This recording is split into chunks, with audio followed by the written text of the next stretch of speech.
I'm 56 and have been married to my husband Tom for 32 years. We raised 3 kids together, 2 boys and a girl.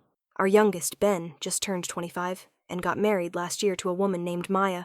She seemed sweet, maybe a little too polished, but nothing that raised alarms. After the wedding, Ben got a job overseas, a 6-month contract that paid incredibly well.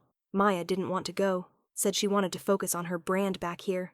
I didn't fully understand what that meant, something about lifestyle blogging and interior design, but I didn't question it. I figured she needed time to build her career. Ben asked if it was okay for Maya to stay with us while he was away. We have a big enough house, and I wasn't going to say no. I thought, she's family now, of course she can stay. Tom agreed. It was temporary after all. That was 3 months ago. The first few weeks were fine. Maya was respectful, helped with dishes, asked me about recipes. I even caught myself in. She complimented my home, my cooking, said she hoped to have a marriage like mine someday. Felt good, flattering even. But then, the small things started. She began rearranging our living room, just little changes like swapping pillows or adding candles. Then she went to bigger things like changing out our curtains and buying new kitchen utensils, saying the ones I had. I didn't say much. I figured she was trying. Then she started doing hour-long. I told her it wasn't necessary, she insisted. A week later, all of my clothes were folded and some of my tops were gone. She said she accidentally closet clean. I was annoyed, but then Tom started spending more. He's usually out on fishing trips or helping his brother with jobs. But suddenly, he was home. He said the weather was bad or work got canceled. And whenever he was home, Maya was always there, conveniently lounging in leggings and tank tops, asking him to reach for things high up or help her fix the sink. And he did. He helped. He smiled. He laughed at her jokes. I didn't think much of it at first, but then I noticed something that made my stomach drop. Tom started calling me Han less and started using that tone with her, just once. But I noticed. After I heard Tom call her Han, I waited a second, thinking maybe I misheard. Maybe it was habit. Maybe it wasn't directed at her. But no, he said it again a few days later, this time while handing her a mug of coffee I had made. I didn't say anything. Not then. I told myself I was being paranoid, overthinking things. She's young, she's affectionate. Maybe she just reminded him of our daughter when she was that age, but the uneasiness didn't go away. Maya started slipping into routines that had always been mine. She started waking up early and making Tom breakfast, which used to be my thing. She started using my favorite mug, the one that said, Wife, Mom, Queen. She claimed she didn't realize it was mine, even though I've used it every. Then she started planning our dinners. Not helping, planning. I'd come into the kitchen to find her halfway through some Pinterest-inspired recipe, using ingredients I just bought for something. When I asked why, she'd say, Oh, I just thought it would be nice to give you a break, but I didn't need a break. I never asked for one. One night, I went into the laundry room and found she'd washed Tom's clothes, but not mine, not by accident either. My laundry was still in the basket. She looked me in the eye and said she didn't know which settings I preferred. She left it alone. She washed his gym clothes, his socks, even ironed his shirts. Then she started wearing perfume I used to wear when Tom and I were first married, the kind I stopped buying years ago because it got discontinued. I don't know where she found it, but the scent hit me like a punch when I walked past her in the hallway. The final straw that week? She moved into the guest room downstairs, which was right across from our bedroom. She said the upstairs guest room was too hot, and she liked having quicker access to the kitchen. But that room?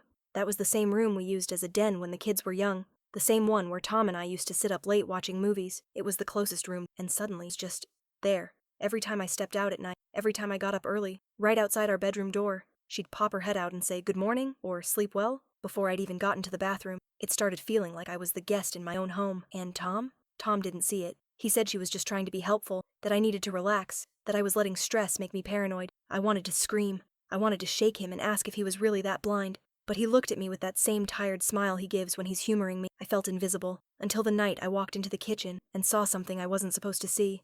Tom, leaning back on the counter, laughing, full, hearty laughing, and Maya? Standing in front of him, too close, holding a spoon and gently feeding him something from a pot on the stove. He licked the spoon. She giggled. Then she wiped his mouth with her thumb, and he didn't move. He just smiled. My stomach turned. My hands started shaking, and that's when I realized she wasn't just replacing me in routines. She was trying to replace me completely. I didn't say a word that night. I just turned and walked away before either of them noticed me watching. I went straight to the bathroom and stared at myself in the mirror for a long time, and I looked small. Not just tired, but faded, like some old version of myself that had been left behind while everyone else moved forward. The woman in that reflection wasn't fierce or commanding anymore. She looked like someone being quietly erased. The next day, Maya had the audacity to hum my wedding song while cleaning the living room. Not just the artist, not just the album, the exact song. The same one that played when Tom and I had our first dance. She was just there, swaying gently to it, fluffing pillows like she didn't know exactly what she was doing. Tom came home that evening with a bottle of wine. I assumed it was for the two of us. our Friday tradition. Except he walked past me and handed it to Maya, saying he remembered it was the one she liked. She squealed and hugged him. I stood in the hallway and felt a sting I can't even describe. Later that night, I brought it up. I told Tom I was uncomfortable, that things didn't feel right, that maybe Maya needed her own place. He just sighed and said I was overthinking it, that I'd always been protective of my space, and that it was time I learned to let others in. He kissed my forehead, like I was some elderly woman he was placating, and walked off to watch TV. The TV Maya had turned to his favorite channel. The next few days were worse. She stopped pretending. She wore my old robe. She used the master bathroom when I wasn't in it. She started cooking Tom's favorite meals, ones he hadn't had in years because I just stopped making them. She even added his favorite brand of mustard to the grocery list. I knew what she was doing. She was studying me, mimicking the pieces of me that worked for him, and discarding everything else. She wasn't just trying to win him over. She was trying to replace me. Better, younger, smarter, shinier. I started sleeping with the door locked. Not because I thought she'd do anything, but because I needed at least one space that was still mine. But even that didn't last, because 2 days ago I came home early from the store, and the bedroom door was open, wide open, and Maya's sweater was lying on the bed. The second I saw that sweater, this thin, cream-colored thing she always draped over her shoulders, like she was starring in some slow-motion perfume ad, I froze. It was on my bed, not on the floor, not tossed by mistake, folded neatly across my side of the mattress. I didn't call for her. I didn't yell. I just stood there, staring at that soft, smug little thing, wondering how it got there, and why it suddenly felt more powerful than me in my own damn house. I walked out, quietly, heart pounding, every nerve in my body screaming that something had shifted, that I'd just stepped into a new level of whatever this sick game was. Tom came home a few hours later. I didn't ask him where he'd been. I didn't want to hear what lie he'd tell. He smelled like the cologne Maya once said made him smell expensive. I had asked him to stop wearing it years ago because it gave me migraines. I guess that didn't matter anymore. At dinner, I asked Maya, casually, if she'd been in our bedroom. She smiled that rehearsed little smile and said, "Oh, I was looking for some extra pillows. I didn't think you'd mind." I wanted to scream. "You didn't think I'd mind?" But I didn't say anything. Not then. I just nodded and chewed slowly, even though the food tasted like nothing. That night, I went through the security camera footage. We don't have cameras inside the house. Tom always said it was creepy, but we do have one in the hallway, facing the entry to the bedroom. It's old, and the sound doesn't always sync with the image, but it was enough. The file showed Maya, 2 hours earlier, entering our room for a second, not to grab pillows. She was in there for over 20 minutes, and she wasn't alone. Tom walked in 3 minutes after her. I watched, frozen, as the two of them disappeared into my room like they belonged there. The door didn't close all the way, so I could just barely make out movement through the crack, shadows crossing the frame, the outline of Tom leaning close to her over my nightstand. And then, my stomach turned. He handed her something. I paused the frame, zoomed in.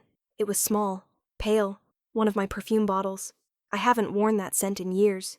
It was the one I used when we were dating, the one I wore when he first told me he loved me. I knew then what I was watching. This wasn't just a slow burn of discomfort anymore. This was deliberate. He was helping her. He was in on it. And the worst part? I still didn't know why. I didn't sleep that night.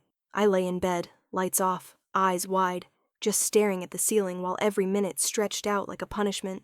Tom was next to me, snoring like he had nothing eating at him. I wanted to shake him awake, demand answers, scream that I knew, but I didn't. I needed more. Not because I didn't believe what I'd seen, but because part of me still wanted to be wrong. The next morning I called our daughter, Emma. She lives 2 states away and we only talk a couple times a month, but she's never been close to Maya. I tried to keep the call casual, but she picked up on the tension in my voice immediately. I asked her if Maya had ever said anything to her, about me, about Tom. She went quiet. Then she said something I'll never forget. She asked me once if you and Dad were still in love, or just used to each other. That felt like a slap.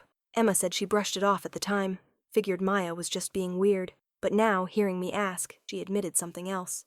Back during Ben's wedding plan, Maya had made a joke about how some men needed a younger woman to make them feel alive again. That was over a year ago. This didn't start when she moved in. It started long before. By now, I was keeping my distance. I only spoke to Maya when I had to, and even then, I kept it brief. But she was still all smiles, still floating around the house like it was hers.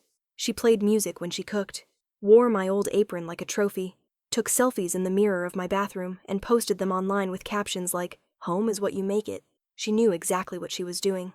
And then the unexpected happened. Ben called. It was just before dinner. I was setting the table when my phone rang. His voice came through bright and casual. He was happy, excited to be coming home in 2 weeks. He said he missed us, asked if Maya had settled in all right. I froze. Because if he was coming home, then what exactly was Maya's endgame? She was his wife. She was playing house with his father. How did she think she could keep both? Then it hit me. She wasn't planning on Ben coming back to her. She was just waiting for him to come home, so she could destroy him too. I didn't tell Ben anything. Not yet. I couldn't. I needed to be sure of what I was accusing, because if I said it, it would blow everything apart. But the timing suddenly felt urgent. That night, Maya made dinner. Again. She set the table with candles and dimmed the lights like she was throwing some romantic anniversary. She sat across from Tom, smiling too much, laughing at everything. I barely touched my food. And at the end of the meal, she brought out dessert. Homemade pie. Tom's favorite. The same one I always made on his birthday. She didn't even ask if I wanted any. Just served 2 slices, for her and for him. When he told her it tasted just like mine, she said, "I used your recipe. I hadn't shared it. The recipe was written in an old notebook, the one I kept in my nightstand drawer.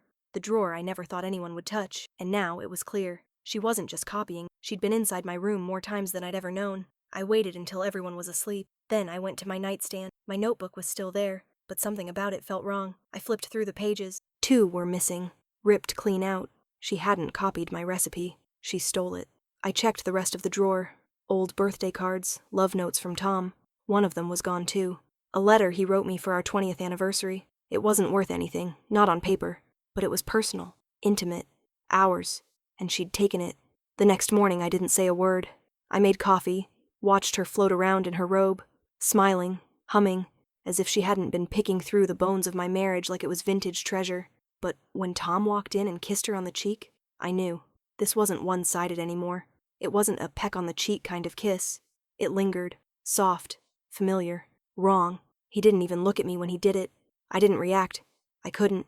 My body froze, like my mind needed time to catch up with what my eyes had just seen. It wasn't subtle. It wasn't accidental.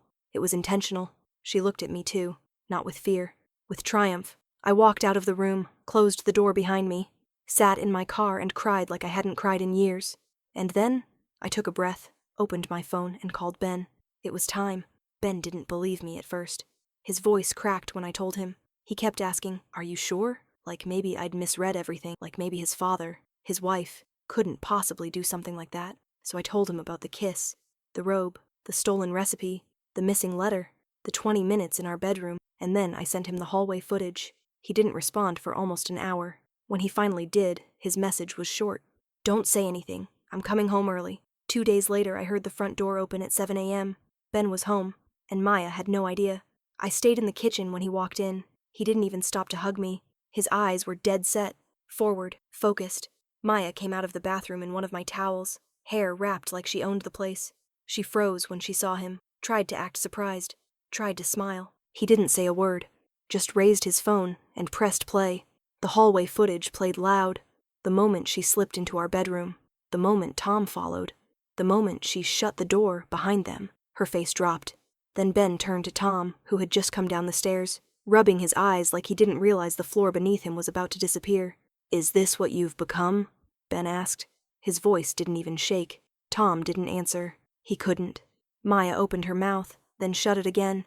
There was nothing left to spin. Ben didn't yell, didn't curse.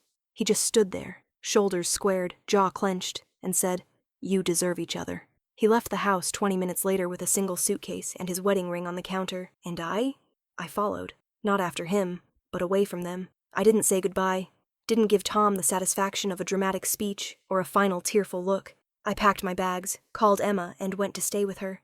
The house, the marriage, the pieces of me Maya had been collecting and copying, she could keep them all, because none of it means anything anymore. Tom and Maya are alone now, and from what Emma told me later, Ben has filed for divorce. He's cut off contact with both of them, and as for me, I'm starting over. It hurts like hell, yes. But there's something beautiful about burning a house down when it's already empty, because when someone tries to become, the only way to win is to leave them with nothing worth stealing.